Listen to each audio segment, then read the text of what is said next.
maybe a FISA warrant, so come at me, bro, I guess. But the report has stoked suspicions ARRO is unable, or perhaps unwilling, to bring forward the truth about the government's activities concerning UAPs.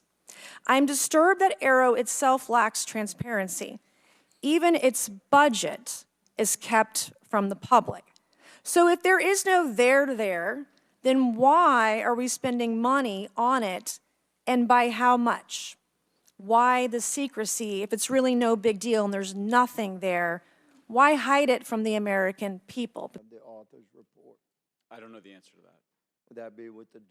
Now, the All-Domain Anomaly Resolution Office, ARRO, has reported hundreds of UAPs that remain, quote, uncharacterized and unattributed, and which, quote, appear to have demonstrated unusual flight characteristics or performance capabilities and require further analysis. This is our own ARRO office. Now, we shouldn't prejudge what they might be. I'm certainly not going to. We need evidence. But what we are detecting things, and we know that we don't understand them, and this is worth investigating. Is that we have read your written statements, and they will appear in full in the hearing record. You guys may be seated. Please limit your oral statements to... Attached to the email is what is now known as the Go Fast video, captured on the forward-looking infrared sensor of one of the Navy F-A-18 aircraft participating in the exercise. The now declassified video showed an unidentified object exhibiting flight and structural characteristics unlike anything in our arsenal. The implication of the email was clear. The author was asking whether any of the recipients were aware of classified technology demonstrations that could explain these objects.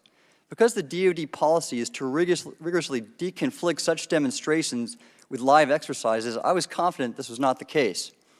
The very next day, that email disappeared from my account and those of the other recipients without explanation. And other lawmakers to wield their subpoena power against hostile... Let me be clear. UAP are real. Advanced technologies not made by our government or any other government are monitoring sensitive military installations around the globe. Furthermore, the U.S. is in possession of UAP technologies, as are some of our adversaries. I believe we are in the midst of a multi-decade secretive arms race, one funded by misallocated taxpayer dollars and hidden from our elected representatives and oversight bodies. People that aren't employed by the government.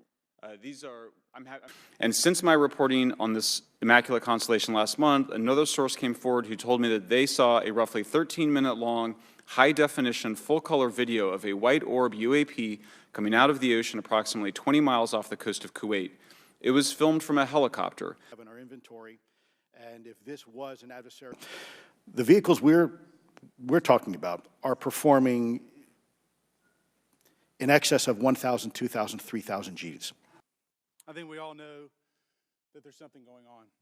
I think probably the vast majority of UAP are drones, experimental aircraft, weather conditions, which is again why I say if we review the data, I think we're going to discover a lot about things we weren't even thinking about. But there is a percentage that isn't. And looking into those anomalies is how discoveries will be made. Data from individuals having these experiences. Mr. Elizondo, based on your knowledge of UAP sightings, do you believe it's fair to say that they are especially common near nuclear sites? Yes, sir. Mr. Congressman, I absolutely am convinced of that, as are my colleagues inside the government.